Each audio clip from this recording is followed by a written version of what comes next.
Hello, welcome. My name is Slug MTG, and today is a bit of a special video.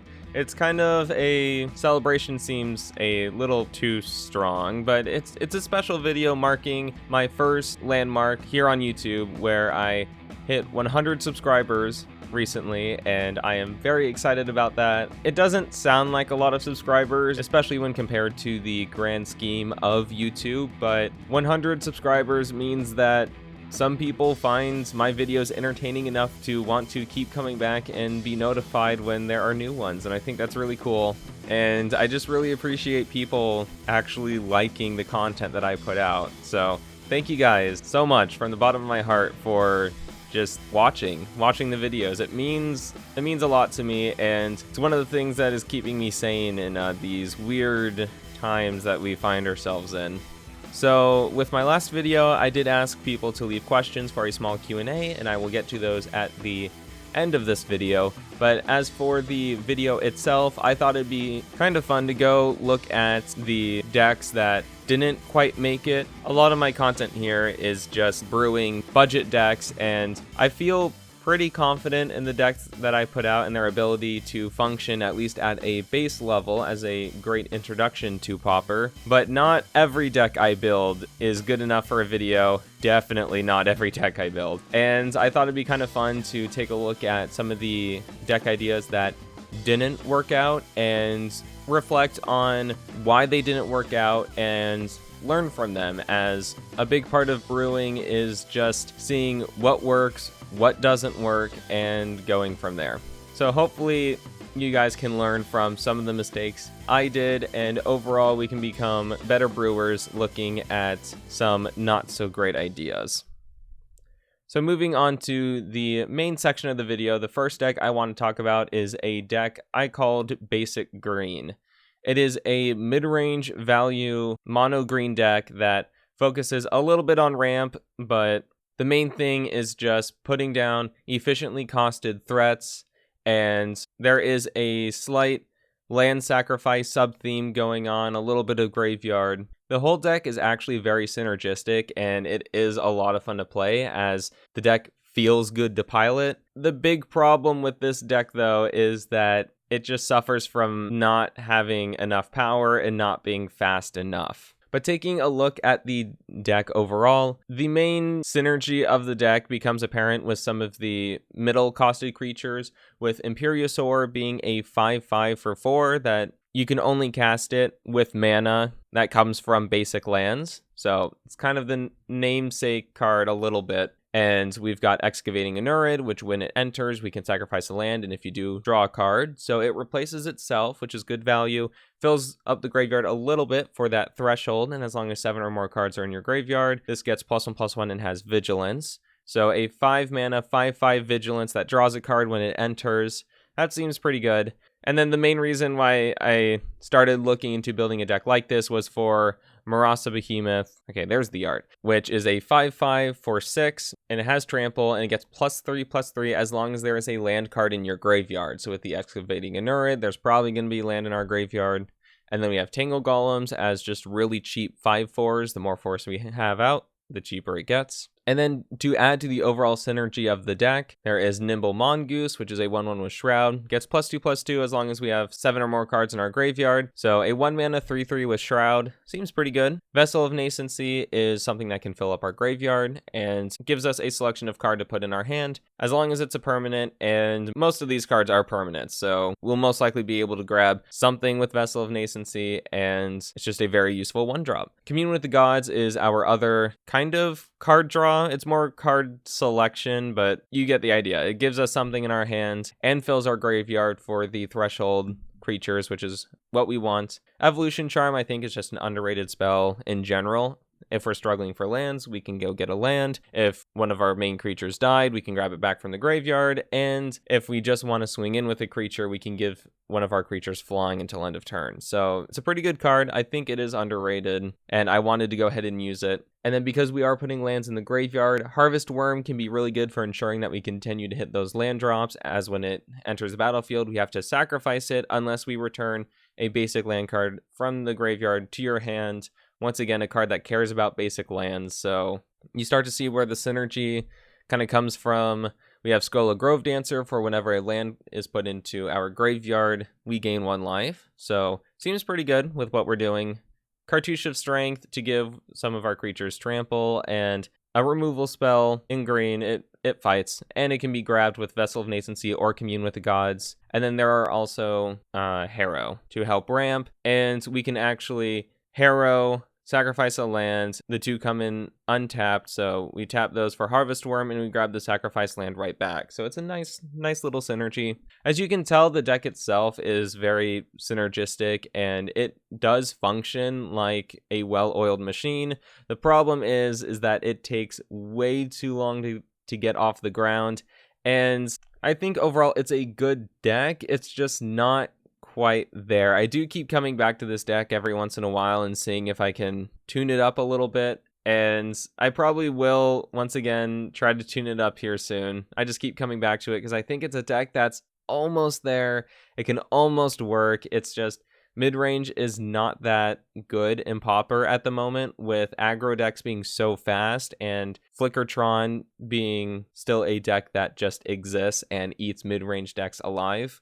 And with it being mono green, there's not really a plan to get around Tron. So it's a deck that's almost there. I really wanted to make it work, but it's not quite there, and I keep coming back to it every once in a while. So maybe eventually it'll make it into a video, but for now, it just needs something, and maybe one day I'll find it. So the next deck I want to talk about, I called Get Off My Lawn. It is an aggro landfall list, and if you watched Sin City's video where we played some games together, this is actually one of the decks that I used, and it did end up winning. So the deck works, but the biggest thing against it is that it works sometimes. So going over the deck itself, we have lots of Evolving Wilds and Terramorphic Expanses and bounce lands, because the main thing we are trying to do is trigger landfall over and over again. So with Adventuring Gear, it's an equipment. Whenever land enters battlefield under our control, equipped creature gets +2/+2 until end of turn. So that can quickly stack up, especially when it's attached to one of our creatures here, McKinney's Side Runner, the 2/1 trample, and whenever land enters, it gets +1/+1 until end of turn. Plated GOP, it's a 1/1 first strike with landfall, it gets +2/+2 until end of turn. Zektar Shrine Expedition is an enchantment. Whenever land enters, it gets a counter, and we can remove 3 quest counters and sacrifice it to create a 7/1 red elemental creature token with trample and haste, and we exile it at the beginning of the next end step. So we can get a big creature really quickly. There's Colony Heart Expedition, which is the same thing with the counters. Landfall, get a counter, remove 3 of them and sacrifice them. Only this time we get 2 basic lands, put them on the battlefield tapped, so really explosive landfall turn. Winding Way, because the only thing we really care about is landing creatures, and we can get either with this. Valakut Predator as our kind of top end. It's a 2/2, and it gets +2/+2 whenever land enters until end of turn, and then Tilling Tree Folk to grab back the Evolving Wilds and Terramorphic Expanse. As with the Pauper fetches, we can activate landfall at instant speed, or just save up landfall for one big swing. And then to help make the entire deck work, we have Arboreal Grazers as extra landfall triggers, ramp out a little bit. Ranger's Guile, this can probably be replaced with Vines of Vastwood at this point, because Vines of Vastwood is actually fairly cheap now. I'm sure it cost more when I made this deck initially, but if you have Vines of Vastwood, go ahead and replace that with Ranger's Guile. But the purpose that they serve is the same, where it protects from removal, and then Temur Battle Rage can just hit someone out of nowhere to close out a game super quickly. The deck is a very fun aggro list, and it can just win a game in one turn with just one huge swing. It's a lot of fun to play, but the biggest problem that I ran into it, and why I probably won't make a video about it, is just how inconsistent the deck is. And if you go up against a black control deck, it's pretty much an auto loss just from the sheer amount of removal that the decks tend to run. It's a super fun list. When it works, it always puts a smile on my face, but the inconsistency is definitely what prevents me from making a video about it, which is why I did play it against Sin City. That way I could still show the deck. Hopefully it works, and it did end up working. So that was very exciting. I was very happy about that. honestly, if you're just looking for a deck that's super inconsistent but a lot of fun, then this is a good one right here. I'm not sure if I should be talking about sideboards. I should probably go over them real quick. So with the sideboard, we have Electrickery for goblins and elves, or just a bunch of 1/1s. Jotty Offshoot is very good against burn. You'll notice that there is a single swamp on the main board, and that is because of Nihil Spellbomb, as our Graveyard Hate and Relic of Progenitus is not a budget option, so in order to keep the deck budget, I did put one swamp in the main board and put a Nihil Spellbomb in the sideboard. Fling is my go-to against removal decks and Flickertron, as with Stonehorn Dignitary, it does lock us out of the combat steps, but we'll most likely be able to get in 1 or 2 attacks before they set up that lock, and bringing them to a lower life total means that we can just pump up one of our creatures with a bunch of landfall triggers and fling in for the win. We have Return to Nature, as it's just a very flexible answer against artifacts, enchantments, and even some more Graveyard Hate if we need that. And then a single Pulse of Marasa to help against burn and control decks, where if they kill one of our creatures, we can get it back and continue putting pressure on the board. So deck itself, super fun. The main weakness is the inconsistency, as sometimes you'll get the perfect hand of a few lands, your creatures, and an adventuring gear, and you feel great, and other times you'll get nothing but adventuring gear, tilling tree folk, and lands, and it's like, oh, that's not quite what I'm looking for. So super inconsistent, probably won't make its own video, but it is a lot of fun. Next up is a deck that I'm sure everyone that has played Pauper has tried to brew at one point, and I am no exception to this. I tried to make mill work, and I tried a blue-black mill control list. The biggest problem with mill is it is essentially a burn deck, where instead of trying to burn down your opponent's life total, you are trying to burn down their library. So instead of trying to get through 20 life, you're trying to get through 60 cards, or I guess technically 53 after the first hand, and whatever they draw. Okay, the point is there's a lot more to go through. So I originally tried just a flat out burn mill list with a bunch of Tome Scours and trying to mill them out as quickly as possible. I quickly realized that the deck is way too slow. No matter how quickly you try to go, the deck will always be too slow.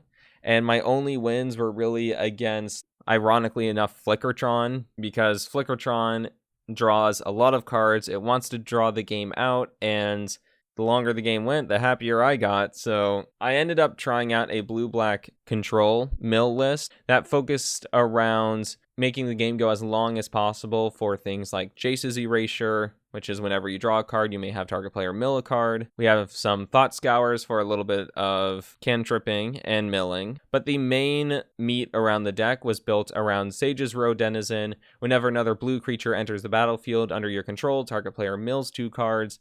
And that synergy with Cavern Harpy, which with Cavern Harpy, it's a 2/1 flyer for a blue-black, and when it enters the battlefield, return a blue or black creature you control to its owner's hand, and we can pay 1 life to return Cavern Harpy to its owner's hand. So using that interaction between Sage's Row Denizen and Cavern Harpy, you can have Sage's Row Denizen down on the field, play the Cavern Harpy, and either bounce itself back, or we are running some Seagate Oracles, so we can bounce the Seagate Oracles back to help us draw cards, and then we can just return Cavern Harpy to our hand at the beginning of the next end step, or it makes it a super cool blocker as well, as we can block, then return it to our hand, and it doesn't die. And then coupled with a bunch of control aspects, we have Fairy Seer to help scry 2, set up our next few draws. We have 2 Jace's Phantasms in case we just need a really big attacker. Some Brainstorms to help draw cards, and drawing 3 goes really well with the Jace's Erasures, and of course we are running some Evolving Wilds to help shuffle our library if we don't like the 2 cards that we put back on top. We have Miscalculation as some counter spells, Deprives, Doomblade as some kill spells, which now Cast Down would be a lot better, and Echoing Decay to help control the battlefield, and Soul Manipulation to either counter creature spells, or just in case one of our Sage's Row Denizens did end up dying, we can just grab it back. And honestly, the deck was a decent control deck. The problem is, though, that if you're clearing the battlefield, it's much more powerful to put a 3/2 flyer or a 5/5 creature down on the battlefield and win that way versus trying to slowly mill your opponents out. The card advantage engine just wasn't there because the Jace's Erasures, the Seagate Oracles, the Cavern Harpies, they're there to mill your opponents out, but they don't do anything for you. So if you are behind in the game and you need answers, the Jace's Erasures, Cavern Harpies, Sage's Row Denizens, they all actively work against what the rest of the deck is trying to do, which is control the battlefield. So the deck does have a conflict of interest. And if you're going for a mill deck, you might as well just go for Turbo Fog. But I guess taking a quick look at the sideboard, it's your typical control sideboard. You have Annuls, Dispels, we have some Graveyard Hate with Nihil Spellbomb, we have Nausea, although now Suffocating Fumes would be a lot better, Soul Reap, and Geth's Verdict. So kind of customizing your answers for whichever matchup you are up against. Overall, mill is just, it's either not fast enough if you're going the direct burn route, or if you are including a control deck with a bunch of control answers, it's a slippery slope. You can win, and I believe it's stronger than just the original burn route, but once you are behind, if you keep drawing your mill pieces, you are going to lose very quickly. And I think just Turbo Fog is the way to go. It's a lot better. So next up is a very interesting deck. I think this is one that is definitely one of the weirder decks I've made. I called it Eldrazi Tokens because it is all around Hand of Emrakul, which is a 7/7 for 9, which seems like a lot, except you may sacrifice 4 Eldrazi spawn rather than pay the spell's mana cost, and it has Annihilator 1. So not quite as powerful as Ulanmax Crusher, but it can be a lot easier to put down, and we can put it down as early as turn 2, and having a turn 2 7/7 Annihilator 1 tends to win most games. The big problem with this deck, though, is that it has the same issues as my Landfall aggro list, only tenfold, whereas potentially you can have the 7/7 Annihilator down on turn 2, but everything has to fall together, and if everything doesn't fall together, the deck isn't really strong enough to be doing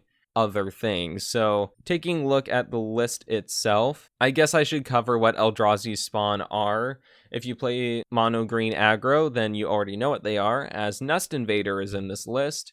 And when it enters, you create a 0/1 colorless Eldrazi spawn creature token. It has sacrifice this creature, add colorless to your mana pool. So obviously we are running Nest Invaders as Eldrazi spawn creators. We are running Kozilek's Predator, which is a 3/3 for 4, and when it enters, we create 2 spawn tokens. We are also running Emrakul's Hatcher, which is a 3/3 for 5, and when that enters, we create 3 spawn tokens. We are also running Spawning Breath, which is an instant, deals 1 damage to any target for 1 in red, and we create a 0/1 Eldrazi spawn token. And we are also running Brood Birthing, which is a sorcery for 1 in red. If you control an Eldrazi spawn, create 3 Eldrazi spawn creature tokens. Otherwise, create 1 of those. So if we already have them, we get 3 more, which is great for rushing out Hand of Emrakul. So there are some decent generators in the deck, and to help complement and find those pieces, there is quite a bit of card draw in here. So we have Prophetic Prisms, which they can trip, and they can turn the Eldrazi spawn colorless mana into colored mana if we need it. We have Explores to help hit our land drops, ramp out, and just overall help the deck find the pieces. We have Tinderwall, which is a very interesting card. So we can sacrifice to add red, which helps cast Brood Birthing. So this potentially gets us the Hand of Emrakul on turn 2. Say if turn 1, Forest, Tinderwall. Turn 2, another untapped land, whatever, Mountain, we cast Nest Invader. And so we get the spawn token from the Nest Invader. We sacrifice Tinderwall for 2 red mana. We play Brood Birthing, and we get 3 more. We now have 4 spawns, and now we have Hand of Emrakul.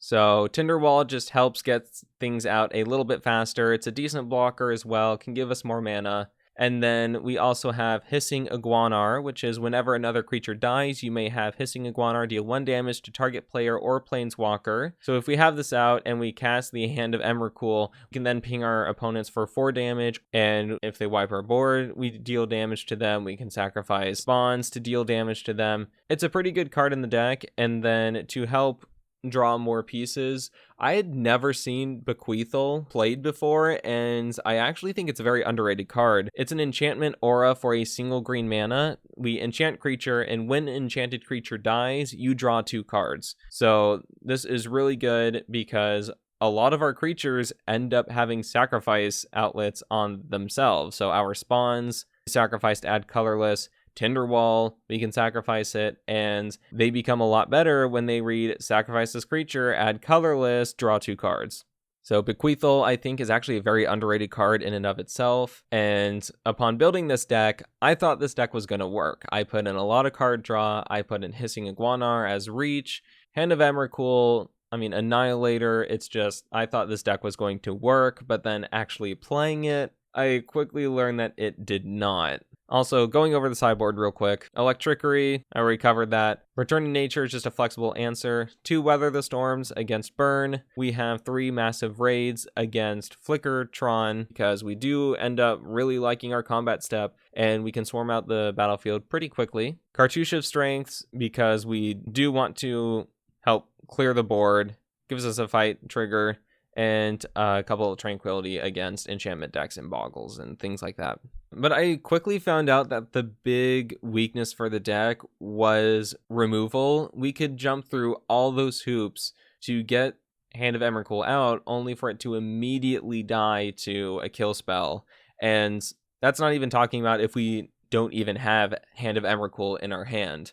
If we're just forced to play our creatures normally, then we are paying 5 mana for a 3/3, 4 mana for a 3/3, and it's not efficient rates at all. We're paying 1 in a red to deal 1 damage to any target.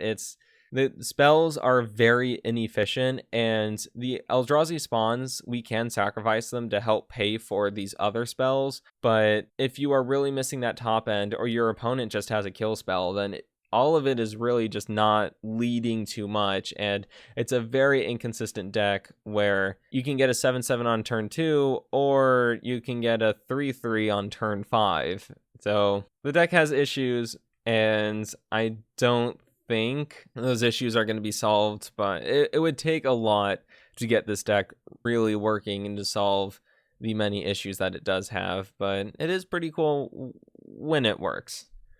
So the last deck I'm going to talk about right now is my store brand Mono Blue Delver. So if you're familiar with my channel, you've probably know about the store brand Blue Black Delver. And in that video, I believe I mentioned how I started off with a mono blue list, and this is the list. And I found, well, let's go over the cards real quick. Obviously the namesake card, we have Delver of Secrets. We are running the Fairy package with Fairy Miscreants, they can help us draw cards, Fairy Seer to help us set up our next few draws, and then Spell Stutter Sprite to help just counter spells and place creatures down on the battlefield. We're running Ops to help draw cards, Augur of Bolas to help find cards, Fathom Seer to help draw cards, and then we are running counter spells, snaps, mana leaks, all to help control the battlefields and help us find answers. Holographic Illumination, another card draw spell, and then we are also running Spire Golems, as they can be really cheap 2/4 flyers, and Mantle of Tides, as they help our fairies hit just a little harder, and we can equip it for free, which is really nice. Overall, I would say the deck almost worked, but the big thing that I think really held it back was with the recent bannings, Mystic Sanctuary going away, and it really took out the biggest value engine Mono Blue Delver has. And with that, Mono Blue Delver doesn't really have the late game that it once had, and it's much easier to run out of cards when you aren't Tragic Lessening every turn.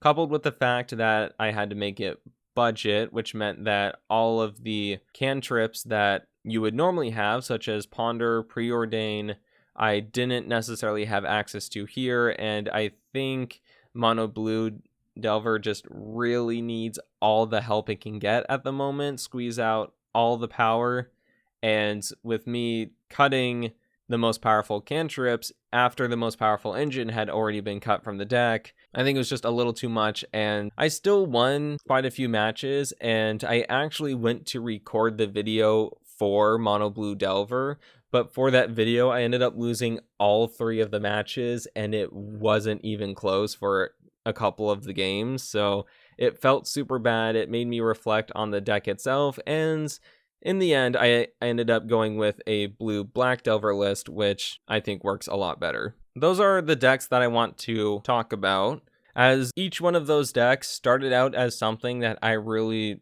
tried and eventually wanted to make a video out of, but for some reason or another, the deck just didn't quite work. If anyone out there has an idea for these decks, then go ahead, feel free to use my list as inspirations, but I thought it'd be kind of cool to take a look at some of the deck ideas that didn't quite make it.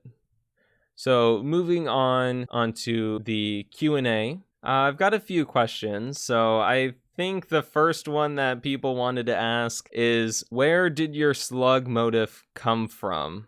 I think that's a good question because slugs aren't really popular mascots, I guess. So the story behind that is kind of weird because when I first made this channel, I did not mean for it to be a popper channel. I wanted it to be a commander channel where I would post my really weird and unconventional ideas for commander decks, as in addition to popper, I also play commander, and I tend to come up with really weird off-the-wall strategies and use commanders that people generally don't see. And I wanted Slug MTG initially to be a place for me to kind of share my ideas with these weird commander decks. And I wanted a name that kind of reflects that a little bit. And I thought about it and I was like, you know, slugs are kind of weird. It's a short name as well, so easily remembered, has a little bit of like brand potential, not like for merchandise, but just for like in general. It's an easy name to remember. I decided with Slug MTG, and eventually it just turned into a popper channel. And then Common Misplay asked, what card do you love and what card do you hate most in popper? You know, I think the card that I really do like the most has to be Gurmag Angler, because in popper, creatures tend to be very underpowered, as a lot of powerful creatures just are not printed at the common level, and I think Gurmag Angler is really just one of, if not the best creature in popper, because it's super easy to cast, comes with a big body, and it helped a few of my earlier deck ideas get off the ground. So Gurmag Angler probably has to be one of, if not the card that I like the most in popper. It's hard to narrow it down though. I also really like Crypt Rats, I think is really cool. So you can probably already tell what my favorite color in popper is. And then my most hated card in popper, I don't know if I necessarily have a hated card. I'm not really the type of person who gets mad that someone has played a card, or I see a certain card, I'm like, ugh, but I think just Counterspell maybe? I'm a scrub. I don't like blue. I think blue definitely has its place, and I don't want to see like the entire color wiped from Magic like some people, but blue I think is just the most unfun color. So Counterspell is the card that really displays the most unfun aspect about blue, which is obviously not letting you play the game. Some other cards that I'm not necessarily huge fans of, I think Ephemerate, it's just way too good of a card. I think it's way too efficiently costed, and I think it's on the cusp of needing to be banned, although it wouldn't necessarily affect any of the meta decks right now. I just think it's so good. 2 flicker effects for 1 mana. Really, who made that card?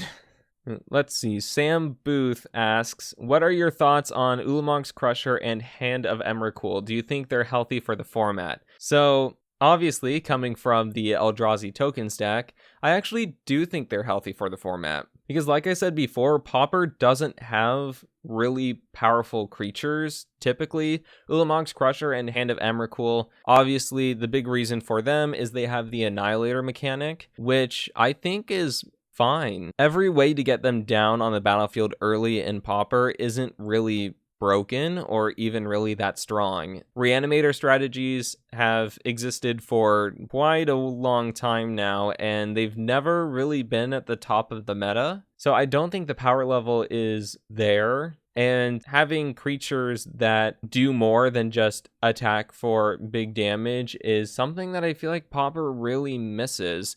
I mean, we have Moldrifter as kind of the creature that it enters, it does something, and you can eventually win with it, but I don't think there's really a creature that sees play that is a big body and affects the board.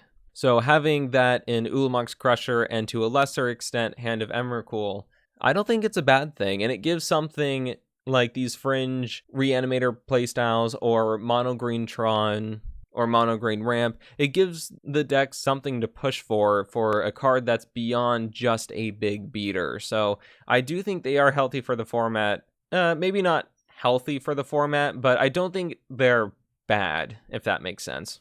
Having a big creature that these decks can actually strive for, and actually having a good creature in Pauper in general, is just not something I really want to discourage, so I don't think they're bad. Leonardo Luis asks, what is your favorite Pauper deck / strategy? So as you can probably tell by my favorite cards, black is my favorite color in Magic. So Mono Black Control is my favorite deck, and I do play Mono Black Control in Pauper, but the main reason why it hasn't made a video yet is because Mono Black Control just isn't necessarily that good. It's not super weak, but it's not that great. And between my Enchantments deck and my Rat Tribal deck, I already have decks that have black in them, especially with Blue-Black Delver now, so I don't want to just focus on my favorite color. But Mono Black Control is my favorite Pauper deck, or favorite archetype, because it mixes controlling the battlefield with putting big threats down with the Gurmag Anglers, and the deck itself can be quite flexible, whereas you finish someone off with Crypt Rats, or you just wipe the board with Crypt Rats, and it just got a new tool with Cast Down. So I really do like the deck. It's not that good though. I wish it were better, but Mono Black just doesn't quite have all the answers like Blue does.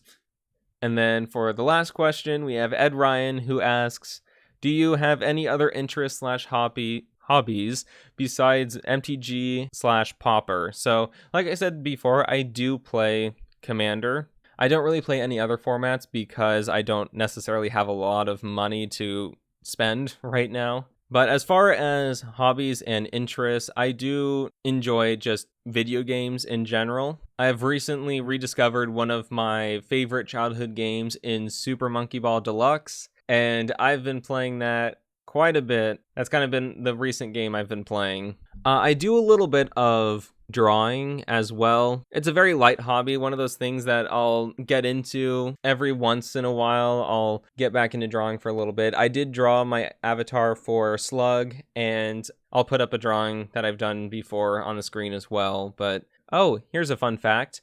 Back in high school, I actually topped out at number 6 on a global ladder for competitive Pokemon battling. So I used to be really into Pokemon, not so much anymore. I've kind of lost interest in it and moved over to Magic, but used to be really into Pokemon. So I believe those are all the questions. And I just want to thank you guys again for 100 subscribers. It's not a lot for the greater scheme of YouTube, but it means a lot to me, and it means that, you know, means that people actually like my videos, and I do put a lot of effort into them, so thank you. It's not just my outro when I say I really do appreciate it. It means so much to me. It's honestly one of the few things that is keeping me sane during these times. But now, if you'll excuse me, I've got some more videos to make.